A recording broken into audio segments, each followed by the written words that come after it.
are, in alphabetical order, Rick Crawford, the Republican Party nominee and the incumbent, Rodney Govens, the Democratic candidate, and Steve Parsons, the Libertarian Party nominee.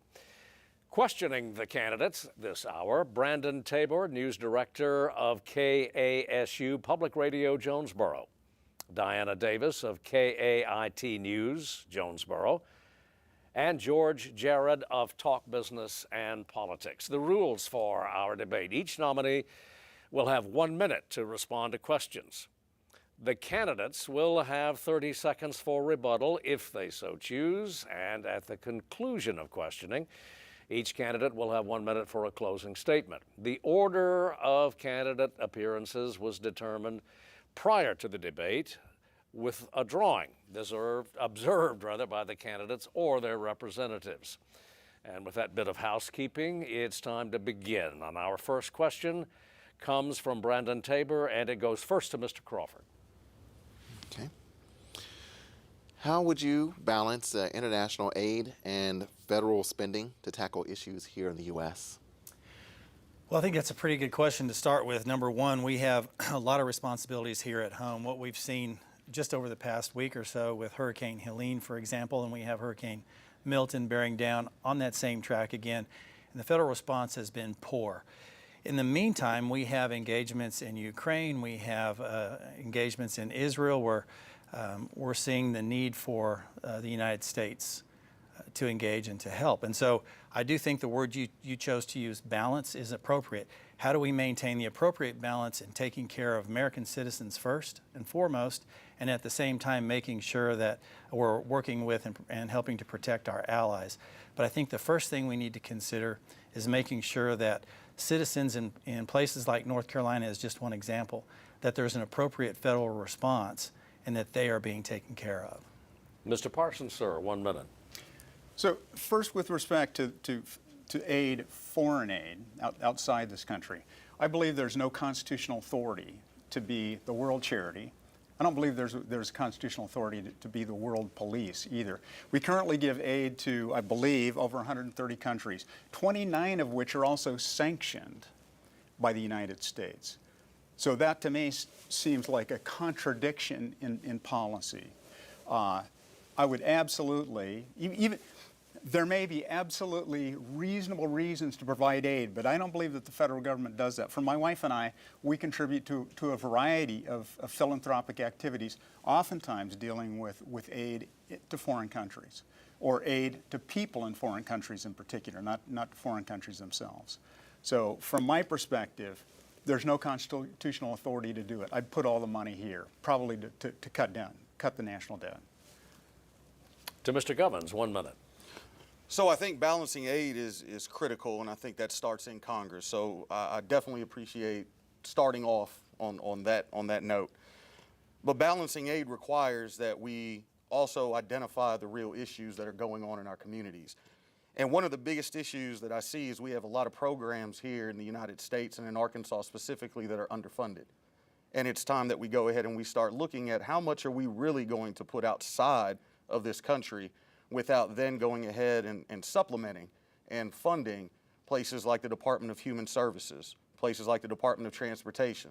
I know a lot of constituents that I'm looking to represent are tired of 167 being under construction for over a decade. So it's time that we do go ahead and balance some aid out, and I look forward to working with our counterparts across the aisle and getting that done. It's just amazing to me that we have an incumbent who has cohorts that support blocking aid from FEMA going out. And then here we are looking to balance aid and helping people in disaster relief areas. Back to Mr. Crawford, 30 seconds, sir. Well, I'm not here to account for my cohorts that may or may not have an opinion on where FEMA money goes, but I can tell you this, FEMA money is important in an emergency. That's why it shouldn't be used to house illegal immigrants, and have all the money that was allocated for emergency relief in an emergency for U.S. citizens, and instead this administration has chosen to redirect that money on the front end, using it to house illegals and provide services that should go to American citizens. Mr. Parsons, 30 seconds. Since this has already switched to a FEMA topic, and I'm okay with that, the FEMA should be eliminated. It's highly political in terms of where the dollars go to. It subsidizes people in high-risk areas and to rebuild in high-risk areas. So FEMA is absolutely one of the, and again, this is an instance in which my wife and I donate to disaster relief, but I don't believe that the federal government has the authority to do this, and FEMA does a terrible job. Mr. Govens, 30 seconds. Unfortunately, we all can't rely on philanthropic endeavors and investments from the haves versus the have-nots, and we need FEMA. We need the Federal Emergency Management Association. We need that organization. We need our government to step up and do what's right in times of disaster. And I don't think that when you start looking at the facts that you're going to find any money being diverted to any illegal immigration anywhere out of FEMA. So I think that goes back to budgeting, and I think that goes back to reaching across the aisle and working with our counterparts there in Congress. Diana Davis has the next question. It goes first to Mr. Parsons. A new farm bill has yet to be passed in Congress. This means a lot of uncertainty for farmers in the 1st Congressional District. They are facing decreasing and declining prices for many crops and rising costs for fertilizer. Farmers are saying an extension isn't good enough and that a revision is needed. How would you work to make the next farm bill what farmers need with regard to modern farming practices and international trade agreements? So first, let me put this in historical context. 1933, FDR signed the first farm subsidy bill. In that year, unemployment hit 25%. 200,000 farms were foreclosed upon. Today, we have farm bankruptcy rates which are less than half the national average. Only 2% of farm households have wealth less than the national average, the national median. So to put this in context, you go, it is a 90-year-old program. I'd suggest that this is that the need for farm subsidies is gone. I understand having consistency. Some of the kinds of things we can do for farmers to help is to end the trade war with China and Cuba, cut tariffs, reduce regulations, and I'll talk later, I hope, about some of the other regulation options we have. Since I'm out of time, I will. Yes, sir. I have to go to Mr. Govens now. 1 minute, sir. I think when it comes to fixing our current agriculture issues, we've got to partner with the independent farmer and not these big corporate entities, as some of the farmers along my campaign visits have called them, places like Riceland and Tyson. We need to go ahead and get to the independent farmers on that and develop a coalition to figure out exactly what needs to come back and what needs to get cut. For example, we've got cattle farmers in northern Arkansas that are struggling to go ahead and find a USDA inspector so that they can go ahead and get their cattle taken care of. We have a problem with our rice farmers and a problem with our soybean right now. In Snow Lake, Arkansas, for example, I learned that soybean is no longer subsidized federally. This is a problem for people that farm soybean, and soybean is such a flexible and valuable commodity throughout the entire world. We need to bring subsidies back and partner with farmers just like Herm down in Snow Lake to make sure that we're taking care of our people right here in Arkansas. To Mr. Crawford, 1 minute. Well, there are an awful lot of problems with agriculture that we're not going to be able to dissect in 1 minute, but I will say this. The House Ag Committee did turn out a farm bill. The problem is the Senate has refused to act. And so, to your point, an extension is woefully inadequate. We're under a current extension. Actually, it expired a couple of weeks ago on September 30th, or a little over a week ago. And so that uncertainty that presents to farmers is a real problem. But I would say this, that we need to stop looking at just one side of the equation here and start thinking about the supply side as well as the output. We need to think about, if I could distill our problems in American agriculture down to one word, it would be consolidation. We've seen consolidation that has taken away choice in the marketplace for farmers. That means they have fewer choices on inputs, which increases cost to the producer.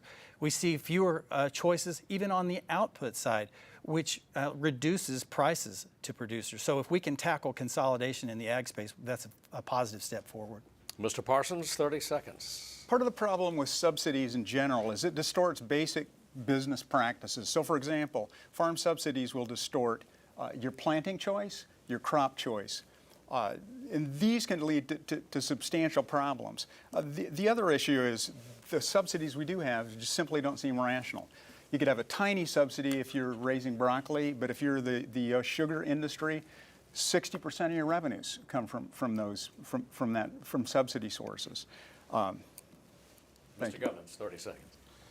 So I think subsidies are needed. I think we do need to help our farmers because at the end of the day, Arkansas feeds America. We've got less than 1% of the overall American population right here at home in Arkansas, but we feed 100% when people start putting food on the table. That goes into rice, that goes into cattle, that goes into poultry. And I don't think that we need to deregulate anything. We need to make sure that we're not exposing ourselves to any kind of crazy pesticides, but we need to bring subsidies back, and that's just step one. We need to partner with our independent farmers to make sure that everybody can be adequately successful in today's agriculture industry. Mr. Crawford. Again, I'll point to consolidation as being part of the problem, but the root of our problem in American ag policy today is that it's not adequate to the challenges that a 21st century economy presents. So we need to look at agriculture as an investment in national security because the ability to feed and clothe ourselves is a national security imperative. And a country that can't do that is a country that is bound to be in peril politically and otherwise. George Jarrett has our next question, and it goes first to Mr. Govens. Yesterday marked the one-year anniversary of the Hamas attack on Israel. More than 1,200 Israelis were killed in that attack, and since then, more than 40,000 Palestinians have been killed. What policy steps need to be taken to ensure that this war between Israel, a de facto war against Iran, and these other terrorist groups, what policy steps need to be taken to end that? So, with the war that is going on between Israel and Hamas, I want to say, and I want to make sure that I'm clear, war is never the answer. There's never been a winner in a war. I served my country from 2001 to 2005, and I was in Iraq from 2003 to 2004. I know the damage that a 5.56 millimeter round can do, the generational trauma that it can bring. War is never the answer. What we need to do is we need to partner with the United Nations and start applying some real pressure. We cannot stand idly by while one of our allies, Israel, commits war atrocities, killing tens of thousands of Palestinian people. But we also cannot sit idly by and allow Arab terrorist organizations like Hamas to go in as they did on October 7th, 2023, and kill innocent women and children of the Jewish community. We must take a stand, and we must get to the table, and we must use the United Nations for exactly the purpose they were designed to do. Mr. Crawford, 1 minute. Israel is perhaps our most important ally in the region. They were unprovoked attack on October 7th a year ago. We just commemorated that yesterday. To suggest that Israel should not be allowed their sovereign right of self-defense is absolutely unacceptable.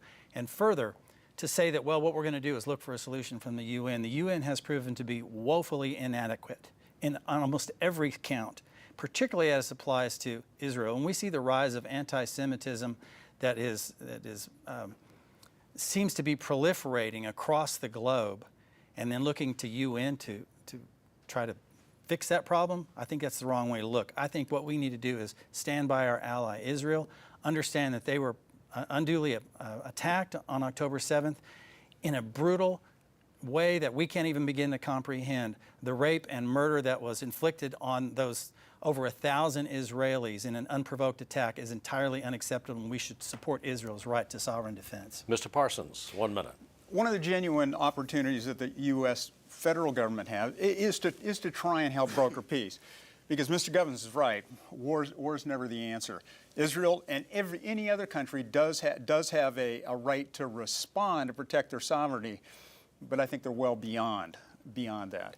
The U.S. Constitution says that we have the right for national defense. That's one of the roles of the federal government. But that doesn't mean we're the world police. Today, we have military spending, which is double that of all of the other NATO countries combined, 10 times as much as Russia, a country at war.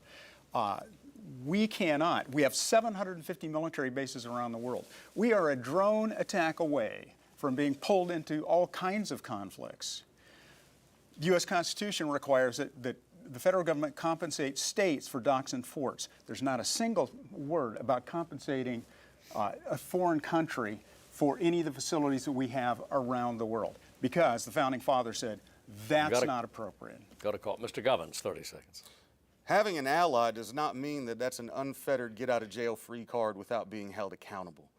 And I think that we've got to the point where this is overkill. Every sovereign nation has the right, and they are entitled to defend themselves, especially from unprovoked attacks. On that, I agree with Mr. Crawford. But where I have a disagreement is the lack of accountability. We're killing tens of thousands of innocent Palestinians, and we're sitting idly by while we watch our ally do that. And there's no accountability there. It's time that we take a stand and that we do get the UN involved. Back to Mr. Crawford. I'm not sure where that information you just cited comes from. Then when you say we're killing, I think that probably you need to rethink the context of what you're saying there. What happened was the attack on October 7th was probably greater in magnitude to Israel based on their population than what 9/11 was to ours. And for us to pretend that this didn't happen and to allow Hamas unchecked to continue to attack Israelis without any accountability is just unacceptable. We need to continue to stand by our ally Israel. And another 30 seconds for Mr. Parsons. So with 30,000 opponents of Israel, many of them civilians, killed, you have to ask the question, so what is an appropriate response? To me, you can't stand by someone forever. Let's say that the number becomes, instead of 30,000, it's 100,000, or it's 500,000. So any response has to be justifiable and in kind. Thank you. Mr. Tabor has our next question. It goes first to Mr. Parsons. Okay. Well, the opioid crisis is something that is impacting not only the nation, but Arkansas as well. How would you tackle mental health in relation to criminal justice? So there's an important intersection. The United States, here are the three items for intersection. One is substance abuse, mental health, and incarceration. The United States has 4.2% of the world's population, but 25% of the incarcerated population. This has been a two-party failure for decades now. So with respect to the opioid crisis, this is, in general, one of the kinds of things I want to do, any libertarian wants to do, is let's make drugs illegal to the maximum extent possible. Fentanyl is a special topic because most deaths from fentanyl are accidental. You think that it's meth, and now you've overdosed on fentanyl. So I'm putting that in a special category. But there are several studies that have indicated that the treatment is 12 to 20 times more effective, dollar per dollar, than incarceration. We cannot. This is an embarrassment. The incarceration in the United States should be an embarrassment. Got to go to Mr. Govens now. 1 minute, sir. As a court-appointed special advocate, I deal with families that struggle with the cycles of drug addiction every single day. I represent kids in foster care. It is the best job I've never been paid for. I absolutely enjoy it. I love it, and I think it's very, very needed. And when you see the cycles of abuse, you start understanding that we are more reactive and punitive than we are proactive. From a criminal justice perspective, the use of drugs is not criminal. It is the after effects. So if we can become proactive and encourage people to stop using drugs, we're going to see a decrease in theft. We're going to see a decrease in strong-armed robbery. We're going to see a decrease in crimes across the board. But we must start looking at things proactively instead of reactively and punitively. We should not just look to punish, we should look to help. Mr. Crawford, 1 minute. So mental health issues often exacerbate drug problems, and drug problems often exacerbate mental health problems. And you mentioned fentanyl, and I think it's important to talk about this and drill down a little bit more on fentanyl, because all of those are important and should be talked about in a variety of different contexts. But as it applies to fentanyl, our biggest problem is our porous border. And this administration's unwillingness to enforce border security and allowing fentanyl to come across our border unchecked in sufficient numbers to essentially decimate our entire population, But what's worse is that people who have a predisposition to drug use, drug abuse, are becoming victims of fentanyl, really out of their own, no fault of their own. They might be using drugs, but do we really expect that they're using drugs and they're discerning enough to say, well, this meth doesn't have fentanyl and this meth does? But the problem really lies at the feet of this administration for allowing our border to be unsecure. Another 30 for Mr. Parsons. So certainly, we want to have reasonable immigration programs, but with respect to, I'm going to say this, Mexico is the most important country to the United States because they're our biggest customer, and we need their help in two areas, immigration and fentanyl. What the congressman would like to do is have a Mexican steel tariff, 25%. This is the most important country to us, and yet here we go, we're going to antagonize them with a 25% steel tariff. 30 seconds for Mr. Govens. Yeah, I think it's easy to go ahead and lay blame at the feet of an administration while we've seen Border Patrol funding getting cut year after year, Congress session after Congress session. So I don't think this lies at the feet of every one particular administration, but he is absolutely correct. We need to go ahead and get the import of drugs under control in this country. And what better way than understanding from a Border Patrol perspective on what tools they need to make sure they can fight that war on drugs. And as somebody who's personally been to Mexico and chilled with the Border Patrol agents down there, I would love to go ahead and propose some of those ideas when I have more time. All right, Mr. Crawford, 30 seconds. I can't recall myself ever having voted for a cut to Border Patrol. Quite the opposite. But on the back to fentanyl and coming across the border, not only is fentanyl coming across the border from Mexico, but so is dumped steel. So this is a country that is a signatory to the USMCA, the United States-Mexico-Canada Agreement, and yet they continue to be transshipping partners for dumped steel into our market and flood our market with fentanyl. As far as I'm concerned, that requires punishment. Ms. Davis has the next question, and it goes first to Mr. Govens. Do you think Congress is more qualified than a patient or doctor to make reproductive decisions, especially those involving exceptions for abortion, such as in the case of rape or incest, and also issues involving IVF and the storing of eggs? Absolutely not. And I want to make sure, you know, that people understand. I went through IVF. Me and my wife, we have two beautiful children, thanks to in vitro fertilization. So this is near and dear to me. A woman's right over her bodily autonomy should not be a debatable topic here on a debate stage. This should be a no-brainer. Women deserve to have the right to make their own choices over their own bodies, and that's the end of that discussion. Now, I know Congressman Crawford, you know, is sitting here having a hard time remembering some of the votes that he cast because he rarely does.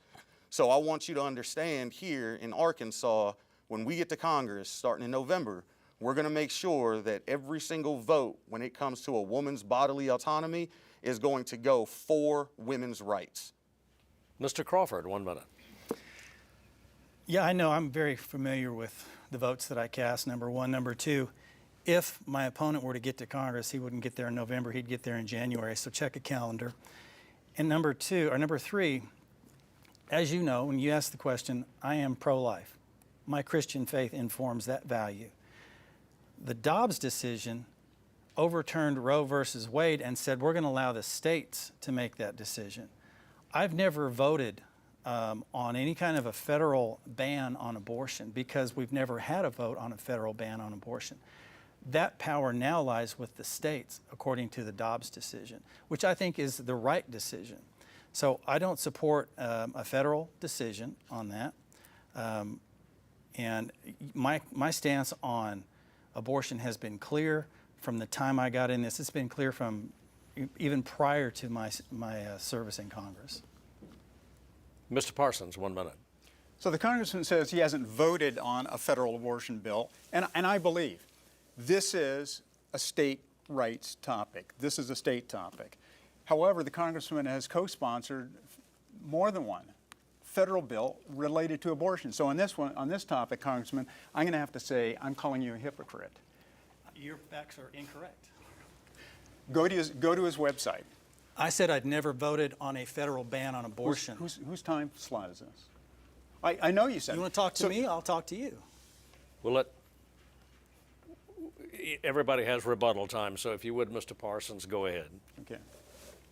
Do I get any time back, or? Well, So, with regard to the rape and incest issue, I believe that this is a clear one. A woman should have the right. There should be an exception for rape and incest, so I can explain why later. we have to go to Mr. Govens now. 30 seconds from Mr. Govens. So I know it's been quite a while since you've been the incumbent, Rick. Just to let you know, when you check the calendar, there's a transition team that has to start getting you acclimated. So I'm looking forward to getting an early start on the job in November. Now, as far as Mr. Parsons goes, mentioning incest and rape, as a court-appointed special advocate, I've actually dealt with those very topics, representing foster kids in court, going through these trainings. I want to live in a world where there is no abortion, but I live in reality. And until we can go ahead and start honoring our victims of sexual assault, rape, and incest, and stop victimizing women, we need to go ahead and provide them with bodily autonomy at the federal level. Now, back to Mr. Crawford. 30 seconds, sir. So, again, to clarify, there has never been a bill in my tenure in Congress to ban abortion, a federal abortion ban that's been talked about. And I haven't voted for that. I have voted on provisions that deal with that issue. But, you know, the gestures from my challenger over here obviously are not rooted in fact. Yes, I am pro-life, and I will not apologize for that. I have made exceptions for rape, incest, life of the mother. It's as clear as that. The record shows that, and that's where I stand. And Mr. Parsons, another 30. So 2 years ago in the debate, I thought it was dancing without the stars the way the congressman danced around the question about whether there should be an exception for rape and incest. At least now it seems like he's a little more obvious, a little more clear. But still, to suggest that it's a state issue and then to co-sponsor multiple federal abortion bills, to me, appears to be hypocritical. Thank you. Mr. Crawford gets the next question first, and it comes from George Jarrett. Former President Donald Trump has made some erroneous claims recently that FEMA is running out of money because the money is being spent on immigrants. There's a common sense question here if we're having this debate. Does FEMA need more funding at the federal level, and do we need to spend more money dealing with immigrants? I'll answer that in just a sec. The incorrect again from Mr. Parsons. If I have voted on federal legislation as it applies to abortion prior to the Dobbs decision, since the Dobbs decision was ruled on, it has relegated that to the states. Now it's a state's issue, and that's where it should be. On this issue of FEMA, I'm not sure where the facts come from where you say that FEMA has not spent money on immigrants' housing and providing services. That's true, it has. In fact, the White House has acknowledged that they've spent money to that effect. This is a problem because FEMA should reserve that money to protect American citizens because that's what it's for. Protecting immigrants that have crossed the border illegally, I think, is a gross misuse of taxpayer dollars as it applies to taking away from FEMA to house illegals. When now we see in North Carolina, there's housing crisis that Mother Nature wrought on places like North Carolina, East Tennessee, South Carolina, Georgia, Florida, and we have another one on the way. Yeah, got to go to Mr. Parsons. 1 minute, sir. So with respect to immigration, what I want to do, and this is a topic that's been failed by both parties. This is two-party failure with respect to immigration.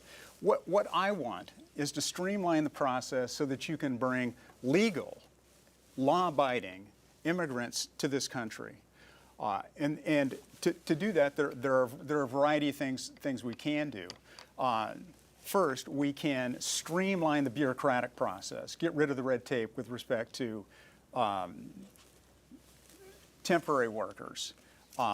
We can eliminate tariffs so that people in other countries, south of the border, for example, can retain their jobs and don't have to come to the United States. But let's be clear. I want, if somebody has committed a crime in the United States, regardless of whether they're an immigrant or not, I want those people to be prosecuted. But I want a clear process where we can streamline and bring immigrants into the United States. Thank you. Mr. Govens, 1 minute. Yeah, I think the claims are erroneous, and I'm glad they came back up. Now, as far as immigration goes, because we keep going back to immigration, when there is a force majeure event, when there is a hurricane, when there is a tornado, when there is flooding going on in the community, I have never, ever seen or known a National Guardsman to ask, are you an American citizen before I pull you out of this boat and provide you with food and water that you might need? FEMA definitely needs more money, and federal emergencies happen. We need to go ahead and prepare for that as best we possibly can. As someone who was in telecommunications for 20 years, I've had to prepare for multiple force majeure events that I knew were coming along the East Coast at every single data center with Time Warner Cable. I had to prepare in the Gulf of Mexico with Earthlink, and I'm proud to say that I had to prepare with Windstream for multiple years there as well. It is far time that we go ahead and actually produce the funding necessary to take care of American lives and human lives in general. I have to go back to Mr. Crawford now. 30 seconds, sir. We have a responsibility in this country to take care of American citizens. We have an administration that has laid out the welcome mat and said, anybody that wants to come in here can come in here, not through the door, but right across the border without any registration, without any consequence. It's a felony to come across the border into the United States. That's the law. And my colleagues have agreed that we need to enforce the law, but they seem to disagree that we shouldn't support American citizens with money that's been allocated for them from FEMA. 30 seconds, Mr. Parsons. So back to FEMA. Let me reiterate what I said earlier, and that is FEMA is highly political, so where the dollars go is political. But more importantly, it distorts decisions about where people live and what they do. FEMA money disproportionately goes to areas that have, or coastal areas that have high wealth areas.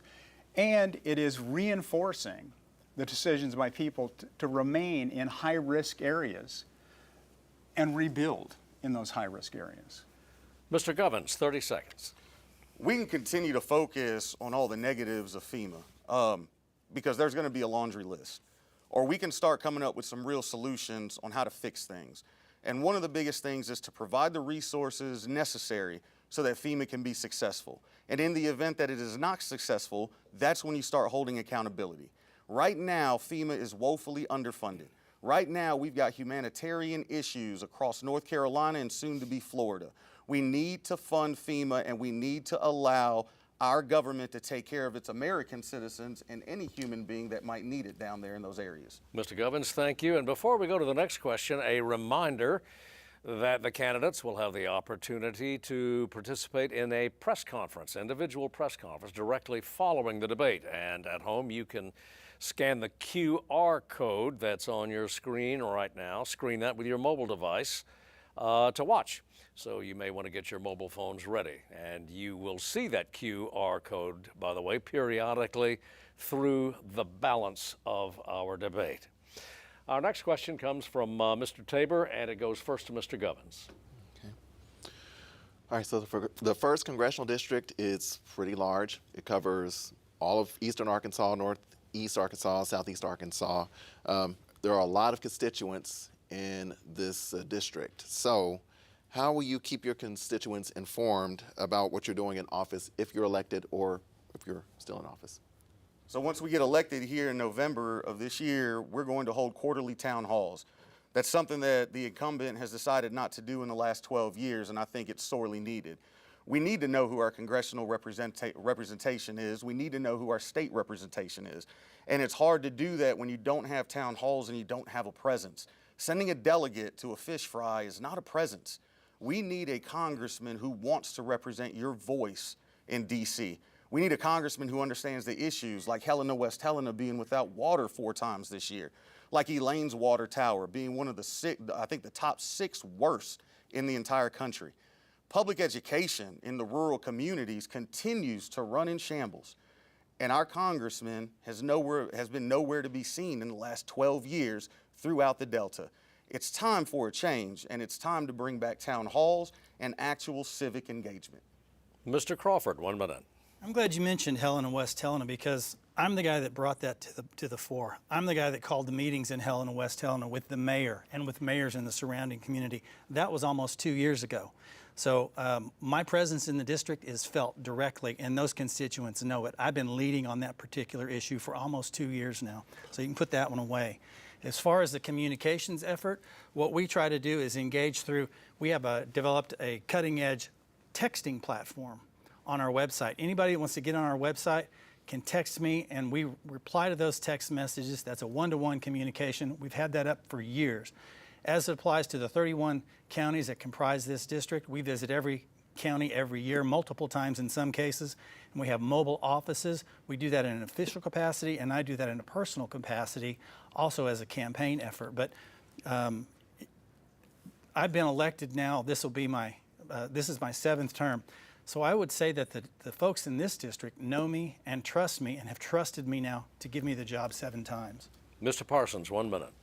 So I think it is personal presence, whether it's a town hall or some other form, and social media, electronic presence are both likely to be important. I'm going to take this point, however, to say thank you to everybody who's been responsible for putting on this debate. It's particularly difficult as a third party to have your platform exposed at all. So thank you. Certainly greatly appreciate this.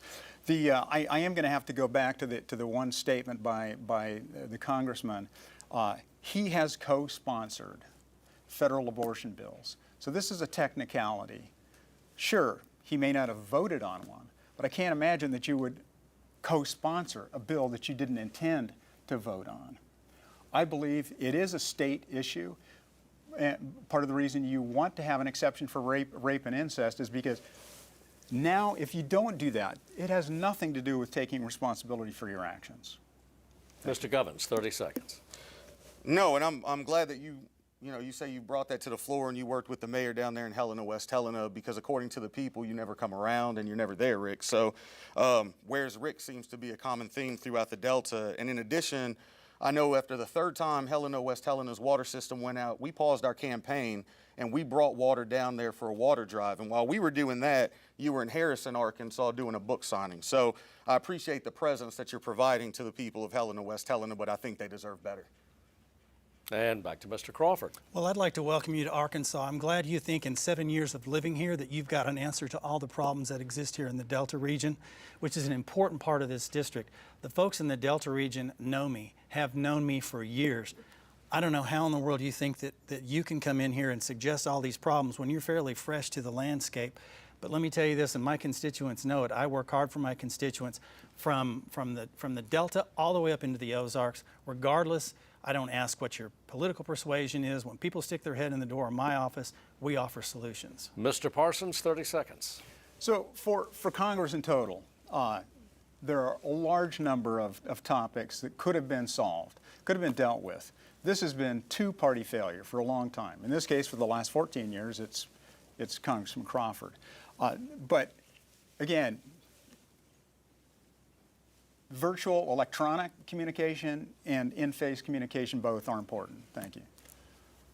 To Ms. Davis now, first to Mr. Crawford.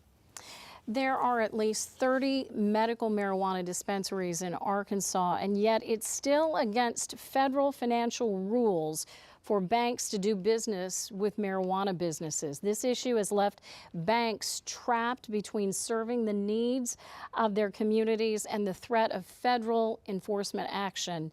The Secure and Fair Enforcement Regulation Banking Act, better known as Safer Banking Act, has repeatedly stalled in the U.S. Senate.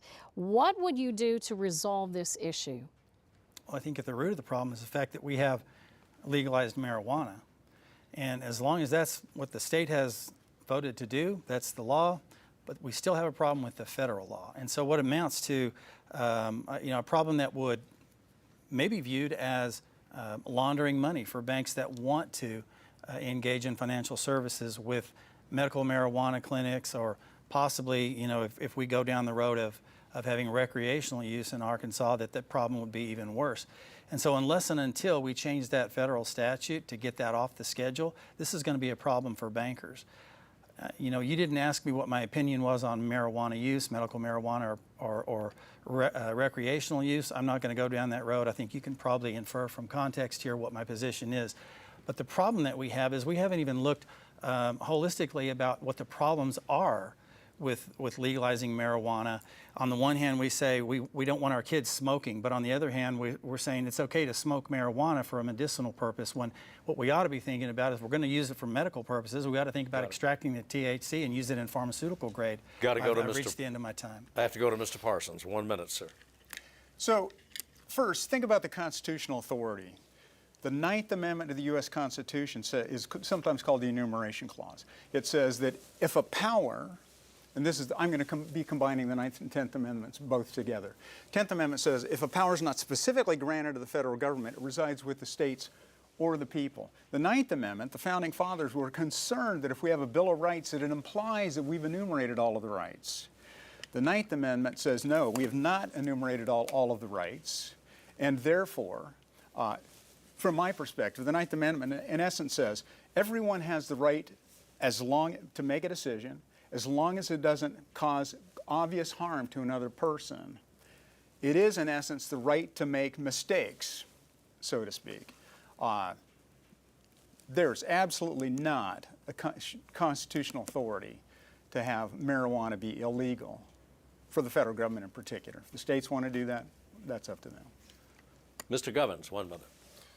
There are too many studies that show the medicinal benefits of marijuana and cannabis. Cannabis, I'm going to use that term specifically. Cannabis has been shown to limit seizures in epileptic children. It's been shown to help PTSD sufferers like myself. It has been shown to be so beneficial from a medicinal purpose, yet we still have it as a Schedule I narcotic according to the federal government. We need to go ahead and remove that and allow banks to start doing business and injecting that capital and making those investments, so that if a state like Arkansas decides to introduce recreational marijuana in addition to the current medical marijuana that's allowed, that we can go ahead and start reaping the tax benefits, rebuilding our schools, and injecting some money into some sorely underfunded programs like the Department of Human Services, Department of Child Family Services, our Department of Transportation right here at home. Mr. Crawford, 30 seconds. Yeah, again, I think that the federal statute prevents bankers from engaging in those transactions. It's problematic. It creates security issues for those medical marijuana clinics potentially, because they may be standing on stacks of cash. That presents a security problem for them. So if we're going to address this, it has to come from the federal level. My position on it is that I don't particularly support. I certainly don't support recreational use. I have some questions about medicinal use, but if we're going to do it, we need to do it right and allow the banks to engage in those transactions. 30 seconds for Mr. Parsons. So definitely, I didn't quite answer the question earlier. We need to fix the banking issue, but substance abuse in prisons. Depends on the numbers you're looking at, whose study it is, but up to 85% of those who are incarcerated have a substance abuse issue, and you're way better off to treat it. Making this a criminal event, to be a real crime, you have to have identified who the victim is, and did the victim file a complaint. Not true for marijuana. Mr. Govens. Yeah, I think first step is removing it from the scheduled list of narcotics. I mean, a Schedule I narcotic, and we allow medical use for it, I think we need to go ahead and just rip that Band-Aid off. That would allow banks to go ahead and inject some capital, that would go ahead and bring to the floor multiple different ideas on how we can go ahead and structure some capital investments in the private sector from a legislative perspective. I think we need to go ahead and rip that Band-Aid off. I look forward to doing that, and I look forward to cannabis becoming more of a prevalent medicine use in our current pharmaceutical industry. George Jared now. First to Mr. Parsons. Illegal immigration has been a major problem over the last several years, and in fact, it's probably been a problem for decades, if we're going to be honest about it. What specific steps will you take to curb illegal immigration in the United States? And I mentioned some of this earlier, but there's been two-party failure on immigration for a long period of time. Each party will be pointing at the other party in terms of who they believe deserves the most blame. That doesn't make any difference. The two parties have failed on this topic. I want to streamline the immigration process so that we allow legal immigrants, law-abiding immigrants, and as I started in the discussion earlier, it is if anyone commits a crime, a real crime, I want them to be prosecuted. One of the things we can do, by the way, in terms of keeping the cost down, is if it's an illegal immigrant, I would try to cut a deal with Mexico, where if they're convicted here, we will send them to be incarcerated in Mexico. That'll encourage a little better. That will send a signal. So that's one of the kinds of things we can do. Mr. Govens, 1 minute. I think the drug cartels absolutely love this immigration debate because nothing seems to ever get accomplished. We just keep blaming each other, as Mr. Parsons said. And I think multiple administrations own a lot of the blame here. So I wanted to go ahead and look into this issue for ourselves. And I went ahead down with a member of my campaign team, and we went to Mexico and stayed with migrants and asylum seekers. And we stayed with Border Patrol agents in Douglas, Arizona, and Nogales, Arizona. And what they told me was we need more technology and we need more resources. So we need to bring back the drone programs that we used to have that actually monitored our border. A wall is just a wall. And anybody with a shovel can dig up underneath it. If you go to the website, rodneyforcongress.org, you can actually see a hole underneath the 30-foot section of the wall there outside of Douglas, Arizona. You can climb over it with a ladder, and that's how the cartels are actually throwing people across the border. We need better vetters, we need a better immigration court system, and we need to actually start holding people accountable and giving them the due process so that they don't need to sit and wait to understand what their future is going to hold. Mr. Crawford, 1 minute. So I think we have to get a handle on legal immigration versus illegal immigration. And, Mr. Parsons mentioned crime versus real crime. We're going to prosecute real crime, but what's the difference? Crime is crime. So what's a real crime? Is there a fake crime? Is there something we should not be, is there a crime out there we shouldn't be prosecuting for? I was a little confused by that. But I actually chaired a task force on workforce as it applies to agriculture. It was H-2A reform. It's really a shame that we can't work in this context. It was a bipartisan effort, put forth 25 recommendations to the committees of authority, 15 of which were unanimous, 10 Democrats, 10 Republicans. So we've done a lot of work on dealing with immigration as it applies to the workforce, but it doesn't take away from the problem at the southern border. And quite frankly, the cartels run the southern border as opposed to the United States government. That's the real travesty. So we need to implement Remain in Mexico, Title 42 authority, and by all means build the wall. Mr. Parsons, another 30 seconds. So one of the things we do need to do is to make sure that U.S. safety nets only exist for U.S. citizens. We can build a wall around welfare. One of the other kinds of things that we can do is we could have expedited review processes where you would have someone pace, and we could even do this in Mexico, because let's face it, a lot of people coming across the border, they're coming with coyotes. So if we can have expedited processing in Mexico, charge $2,000, it'll pay for itself and it'll help the process. Mr. Govens. So I agree with Congressman Crawford. Crime is crime. However, I think we need to go ahead and define crime. I don't think it's a crime to stand at the border and ask if you can seek asylum here in this country. But I do think it's criminal to make that person wait 3 and 4 years for an answer of either yes or no. I think we need to go ahead and focus our efforts in fixing our immigration court system, our vetting process. And I really think that the wall is an answer, but it's not the answer. We need drone technology to go ahead and isolate where these people are sneaking in from. And Mr. Parsons, it's Quixote, if you want to pronounce it correctly. Mr. Crawford, 30 seconds. Thank you. Yeah, again, Title 42 authority, Remain in Mexico, building the wall, those are all essential to achieve that border security we're talking about, and we can sort of staunch the flow of illegal immigration. But to say that crossing the border illegally is not a crime and therefore shouldn't be punished is flat out wrong. Crossing the border is a crime. The problem that we have is the ability to adjudicate those crimes. It takes forever. So you turn them loose, it's a catch and release, and will they come back for their court date? Probably not. Mr. Tabor has our next question, and it goes first to Mr. Crawford. Okay. Well, the first district is pretty expansive. A lot of small communities in this district, and some of them have a little hard time of trying to get to fresh food and great grocery stores. How would you tackle food deserts? Yeah, the irony of the 1st District of Arkansas is it's one of the most productive parts of the world from an agricultural perspective, and yet we have folks that are suffering from food insecurity. How do we get fresh food to communities?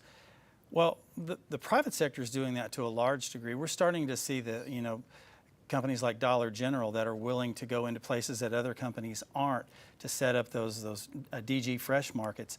That is very welcome in those communities, but it's not enough. It's not going to meet all the demands of food insecurity.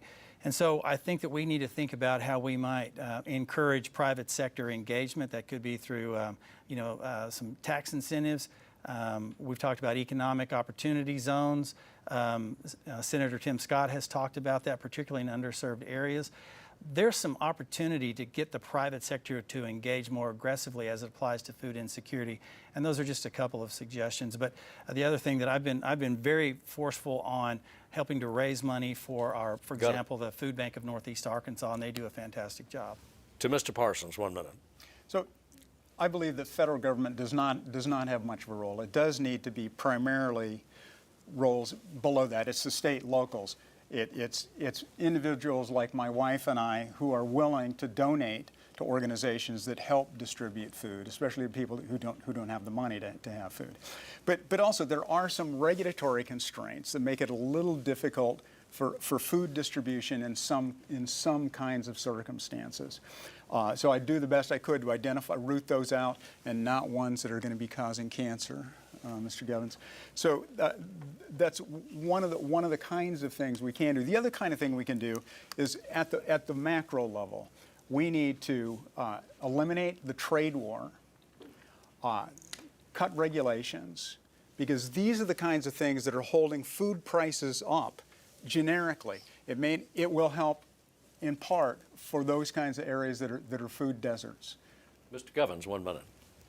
Yeah, I believe in small business, and I believe that is the answer, especially in our rural communities.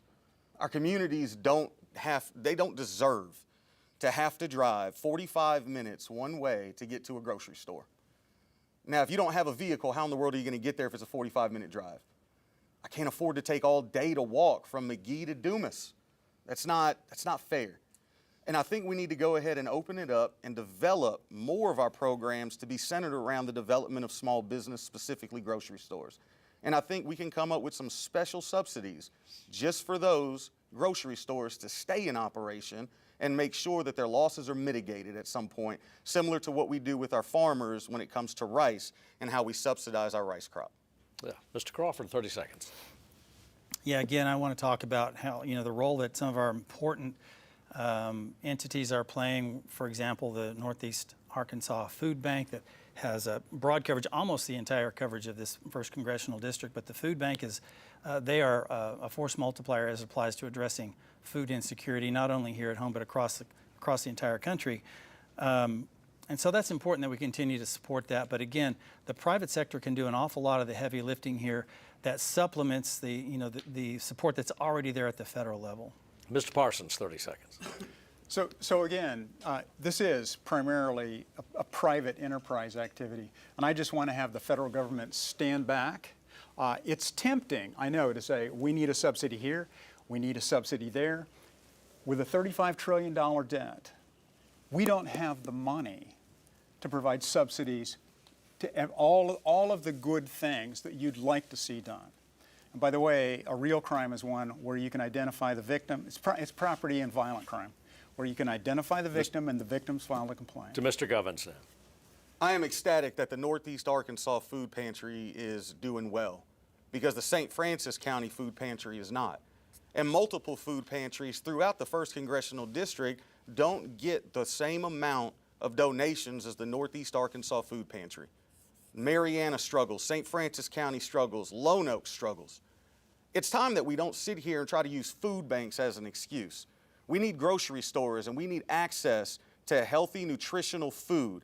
at our fingertips as you get in the big metro areas, and we need it right there in rural Arkansas. Call time now, gentlemen. This concludes the question and answer portion of this evening's debate, or of our debate.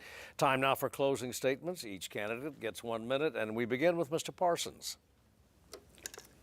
So 97% of incumbents in the House of Representatives win their race. You might think that makes your vote unimportant. That actually makes your vote more important, because as a libertarian, as a third party, if I can get 4% of the vote, I should be able to we can send a message that business as usual, big government as usual is no longer acceptable. You can't do that by voting for Mr. Govens, because it's going to be lost in the 22 to 25% of the vote he's going to get. If you are tired of the hyper-partisan bickering, if you're tired of the pro-wrestling style political theater, we can send a message. If you think you can run your life better than the federal government, we can send a message. If you want more liberty and less government, we can send a message. We can do that. You can do that by voting for me, Steve Parsons, the Libertarian. By the way, within 48 hours, I will provide on my website, the debate tab, references documenting every statement I've made in this debate. Thank you. Got to call time. Sir, Mr. Crawford, 1 minute. Thank you. And thank you all for being here, and thank you for tuning in and watching. I've gone through this process many, many times. I enjoy coming down here and having the debate. Steve always does a good job. We always have a really good bunch of questioners here. Here's what I'm thinking about. You know, this job requires a lot of travel. As you know, our capital's in Washington, so I have an opportunity to fly. And if you've flown very much, you probably know that you get a safety briefing at the beginning of the flight. And one of the things they'll tell you is if the airplane starts to lose cabin pressure, an oxygen mask will fall down in front of you. And the flight attendant will tell you, secure your own mask before you attempt to help anyone else. If you can't breathe, you're no good to anybody else. That's kind of a metaphor for our country. We're on a plane right now that has lost air pressure, and the mask is in front of us. We need to be able to breathe before we can help the rest of the world. We need to start putting Americans first and all of their welfare, and then we can be a good neighbor to the rest of the world. Thank you, and I appreciate your vote. Thank you, sir. And to Mr. Govens, 1 minute to close. You've heard a lot here today, and we didn't really have a lot of time to get into all the details of it, but you've got a lot of fear that's going on right now, a lot of uncertainty, and we've got an incumbent who preys on that fear. We've got an incumbent who says he goes down to Helena, West Helena, yet everybody that we've talked to knocking over 8,000 doors has never even heard of him. We've got water system failures in Helena, West Helena, and we've got a water tower failing in Elaine.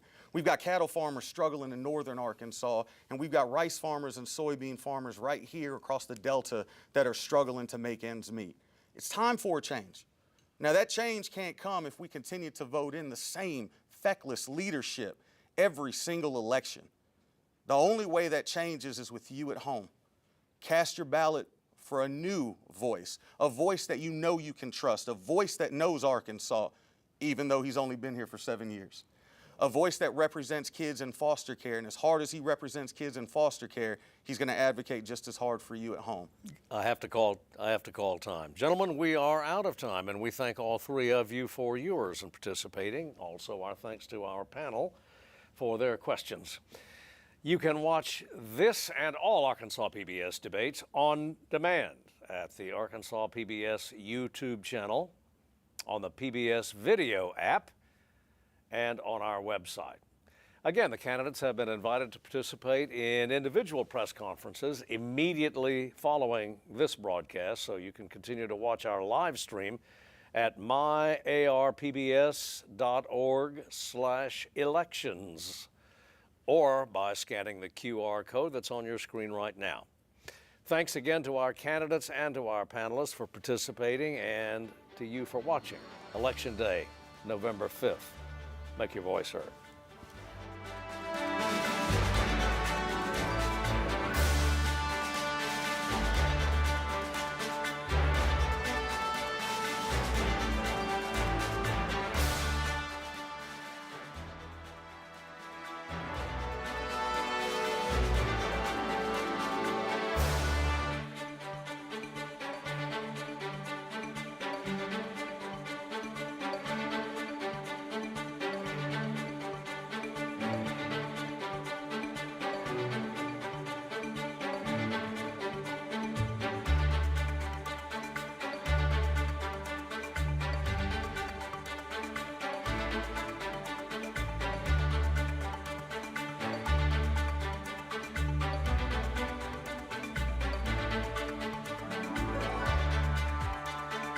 Major funding for election 2024 Arkansas PBS debates is provided by Civic Arkansas, a Winthrop Rockefeller Institute program.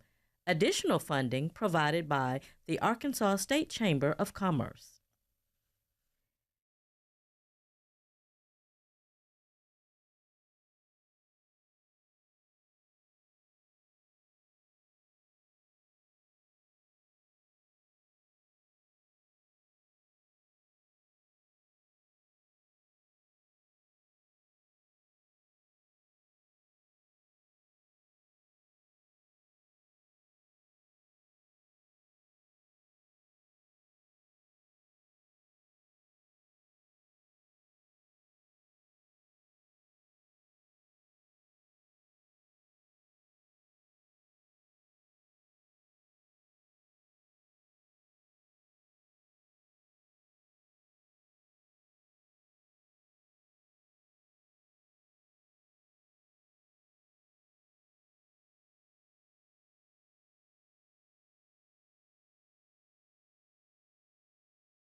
Fire away. I was just reading, I'm Smith Boyd with KRK Block 16. I was just reading about the lawsuit that you have joined in with the federal government regarding pay wanting the increase. Can you talk a little bit about that? That it's pretty far above the average salary for an average Arkansan. Can you talk about the reasoning for that lawsuit? Yeah, because right now we're out of compliance with the law and the Constitution. The 1989 Ethics Reform Act says that members of Congress can't have any outside income. In exchange, what they were agreed to was a cost of living adjustment. Further, in 1992, the 27th Amendment to the Constitution was ratified that said Congress cannot vary pay without having had an intervening election. That's been the case in multiple years. So not only are we not complying with the 1989 ethics law, we're also out of compliance with the Constitution. So I think we can decide to ignore the Constitution, even though we swore an oath to support and defend the Constitution, or we can get compliant with the Constitution. And by the way, this lawsuit is not a Rick Crawford lawsuit. This is representing bipartisan members, and every member that's in the eligibility pool would be affected. Democrat, Republican, doesn't matter. And there are a number of Democrats that are on this lawsuit as well. I have a few, but I'll let other people go if you want. Okay. I'll ask you, you hear at this point with your amount of service, we're hearing the phrase career politician a lot. What would you say about that, and why are you running for another term with the amount of time you've served at this point? Well, nobody really wants to get sort of tarred with the brush of career politician, but the other thing I think it's important, this is why I think people appreciate what we're doing in Washington. When I say we, I mean my staff and myself, and not just the staff in Washington, but I can't say enough about the work that the staff does here, is that we're able to provide either a buffer between the federal government and constituents, or in sometimes a conduit, if necessary, between a federal agency and constituents. We make that determination based on the needs of the constituent. And so it's an important role. And why that matters is because it takes a while. It's a steep learning curve. It takes a while to learn how to deliver those kinds of services well to constituents in 31 counties. And that's number one. Number two, the work we do in Washington seems to be what people focus on the most. And that's, I get it, you know, that's the stuff, that's the high profile stuff, it's the lawmaking. But you also become a better lawmaker over time because you learn how to be a legislator. And that's when you deliver the best results for your constituents. I have one more. Go ahead. Everybody else seems to be quiet. Last question. One of your opponents, and I can't remember which one, alleged that when they're door knocking, candidates don't know your name. But you mentioned, I mean, you've been in office for quite a bit of time. You visit counties. I've seen you out a lot. You're pretty present in Arkansas. But what would you say about that remark that people don't know your name? You expect that from a candidate that has no name recognition. So I would say that's the simple answer. I would say it's really quite the opposite. I mean, we won 75% of the vote in the general election last time, so I think they're not voting for a no name.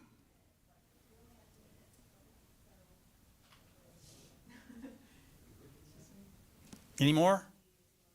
No? All right. Appreciate y'all. Thank you. Thank you so much. Thank you. Appreciate it. Thank you so much.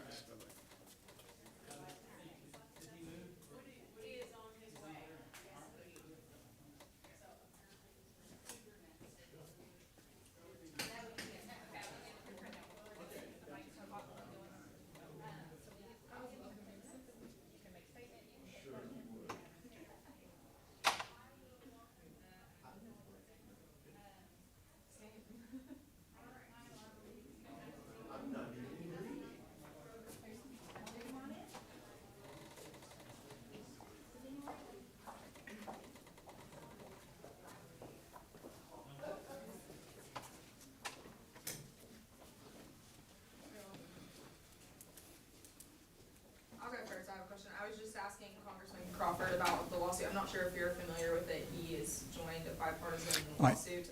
I am. Asking for a pay increase. Yes. Saying that it has not been adjusted properly for wages of living according to the Constitution. What are your thoughts on that? Do you think that's enough pay? Would you file a similar lawsuit in his shoes? I would definitely not file a similar lawsuit, but to put it in perspective, I have voluntarily decided that, and I've made this commitment, if I'm elected, 100% of my salary goes to philanthropic organizations in District 1, Arkansas. I realize not everybody's in the position I am. My wife and I have worked hard, saved hard, and the vast majority of our money, both when we're alive and when we die, will go to philanthropic organizations. So I would not have filed the lawsuit. And I have a sort of a different notion of service. So I will do this for no pay if I'm elected. But by the way, if you don't mind, I'm going to give sort of a brief background because I'm not sure that there was a background question that came up. So I grew up in a staunchly Republican household in a small family business that began as a refurbished chicken coop, where one year we lived on 17 cents an hour. That business eventually grew to have over 100 employees. Well, my parents complained that taxes and regulations made it increasingly difficult to manage and run their business. Later, I went on to earn 2 fellowships to get my PhD in economics. I made my living as a practical economist, helping companies around the globe make real-world business decisions in the face of government regulations and constraints. I was also an adjunct professor at Washington University in St. Louis, where I taught applied economics to graduate students in the School of Engineering. So I have a background of working hard. I want the federal government to be run like my family business was run.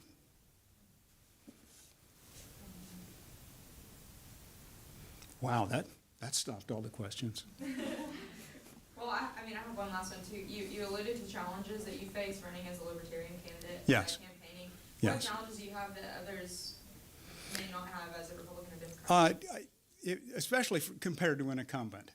The differential is a little smaller with facing a Democrat, but even still, if I make a phone call to the U.S. Rights Association or any organization, and I've made a bunch, the congressman would get a call back, I'm sure, right away. Even if it was someone on his staff, he has, if it's the average for a congressman, he has a what's called clerk hire budget, which is $1.37 million. So I don't have a staff. I've intentionally taken no campaign donations from anyone. But third parties simply have a harder time in getting much of a presence compared to the 2 parties that exist. How are you taking no campaign? Partly, I don't want to feel beholden to anybody. And also, I believe that this, I think that this should be run, so I'm going to put it in historical perspective. In the early part of the history, the constitutional part of the United States, this was, congressman was a part-time job. Originally it was a 3-month job out of the year. That should not have been your real job. Then it became a 4 or 5-month job. And over time, it had simply exploded, despite the fact that we already have a lot of laws on the books. So for example, this last year, the congressional record there are over 90,000 pages of new and proposed regulations. The federal government has simply exploded, and the U.S. Constitution suggests that should not be the case because the 10th Amendment in the U.S. Constitution says if a power is not specifically granted to the federal government in the Constitution, that power resides with the states or the people. The 9th Amendment says that the Founding Fathers were worried about having a Bill of Rights in general. So because it would imply that we've listed all of the rights. The 9th Amendment specifically says this is not a list of all of the rights. There are other rights for people besides those that are listed in the Constitution. So for example, there's no constitutional right to drink alcohol.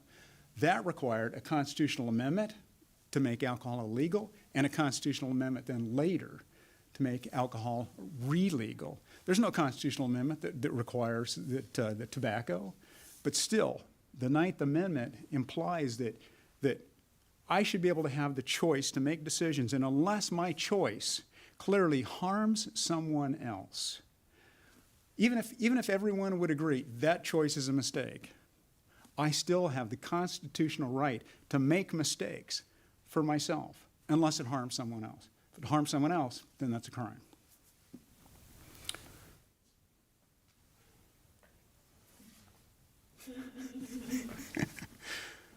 No one else? No more constitutional history? Is everybody completely tired of the U.S. Constitution? I'll do one as a historical item, because one of the topics that came up in the debate was about marijuana. So as a little bit of a history, in 1971, marijuana was sort of perceived to be the anti-establishment, the hippie drug, the anti-war drug.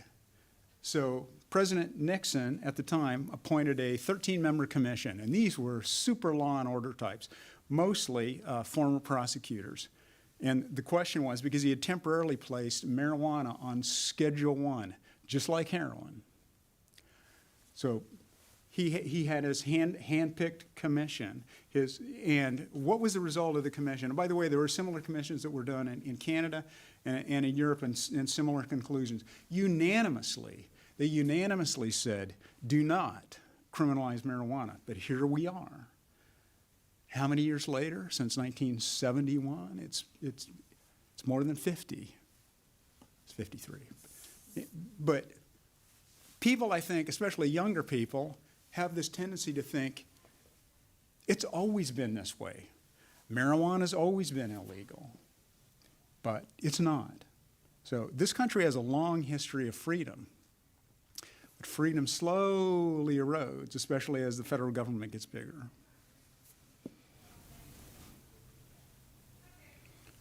Everyone's still very silent. Look, you have the great Blazer here. I would think you would have a question for me. I don't really have much to say,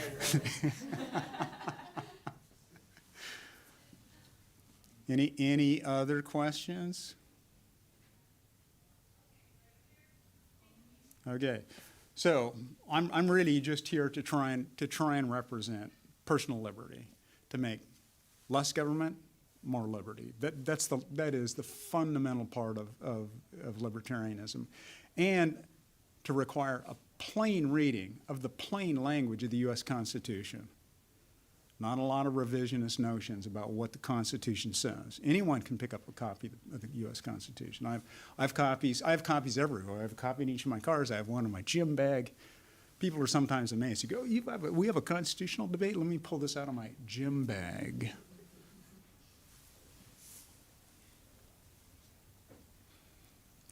Well then, thank you. Thank you so much for participating. We appreciate it.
Good afternoon or morning, whatever time it is.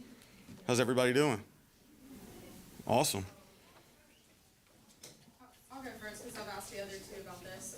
Congressman Crawford has filed a lawsuit, a bipartisan lawsuit over his salary, saying it is, I guess you're not aware of it.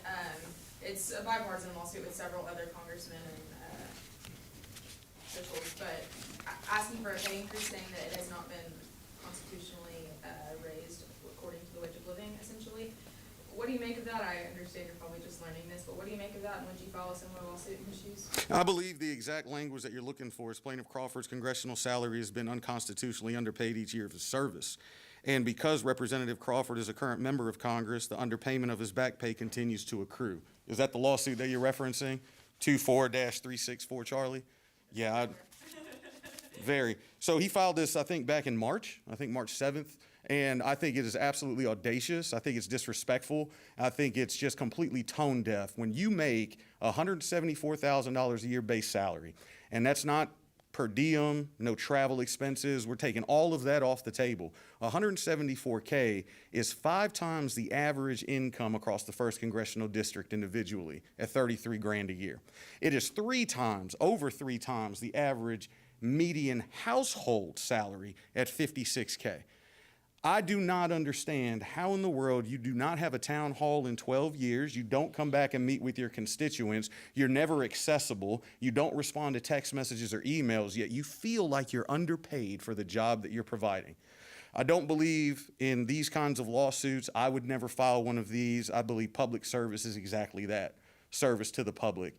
And my first day in Congress, and I know Congressman Crawford tried to correct it, but I like to get an early start on things. I'm going to start putting out feelers and asking Congress to take a pay cut, not a pay raise. Were you the candidate that said too that when you're door knocking, a lot of them don't know his name? Yes. Can you expand on that? What you're thinking about that? Yes. So going down through the Delta, through Helena, West Helena, through Elaine, Snow Lake, Arkansas, Dermott, even as far as, even Harrison, Arkansas. And I know Harrison and Boone counties in a weird situation because of the redistricting, right? But all throughout, the common theme that I always hear is, where's Rick? Where is this congressman that you talk about?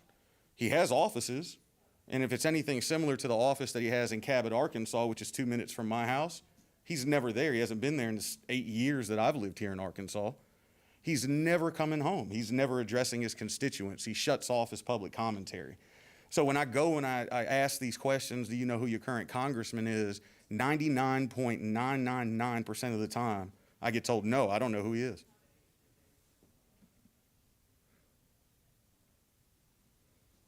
Can you speak about the questioning of your 8 years as an Arkansan and how you can best represent, the best interests of people here in Arkansas?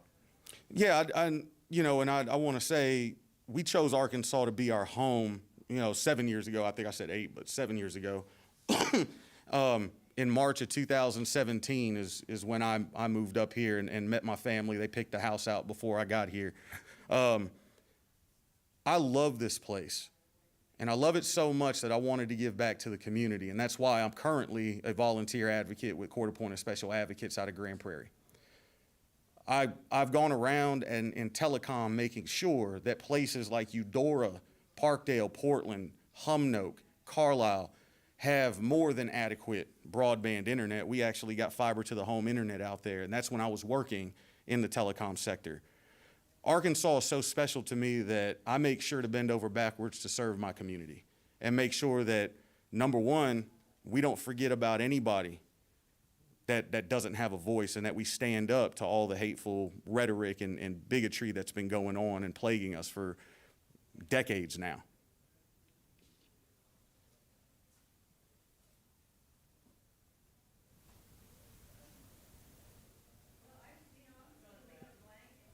Any other questions? I either did a phenomenal job or a terrible job. One of the two. One of the two. How do you feel, in your opinion, the debate went today? Man, you always wish you have more time, right? And that fits so many different ways. Last week, I lost my house parent. I used to be in foster care. And my house parent passed away very suddenly. And I said the same thing there. I wish I had more time. I wish I had more time with a friend of mine, Johnny Moten, rest in peace. He just passed away Friday. I wish I had more time. And I wish I had more time here to really dig into the issues and explain some of the challenges and problems and do some of the fact checking that needed to be done today.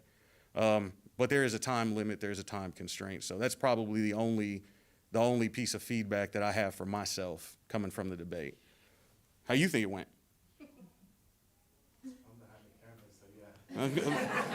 You got an opinion too now. I need to know because you're producing this stuff, right? What do you think the strongest opposition was for you? The thing you probably disagreed with your opponents the most?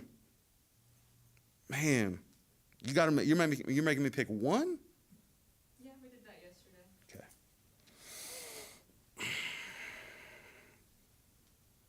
Maybe top 3. Okay. So women's rights is probably the number one. I think Mr. Parsons hit it right on the head. If you're going to sponsor a bill, you're probably not going to vote no for it, right?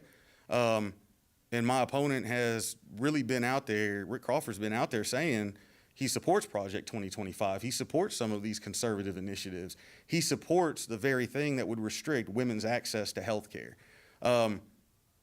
I think that's the biggest piece that I think we missed the expansion on in talking about. And that I disagreed with him saying that, well, I've never voted on that. Well, yeah, we can play semantics all day long if you want to, right? See, I've lived here for over 7 years, but if you round it up, it's about 8. We can play semantics all day long. Bottom line is, I live here. Bottom line is you sponsored some bills that would take away women's rights. You can say that you never voted on it. Okay, cool. But you sponsored those bills, which means you support it. I think that's probably my top one.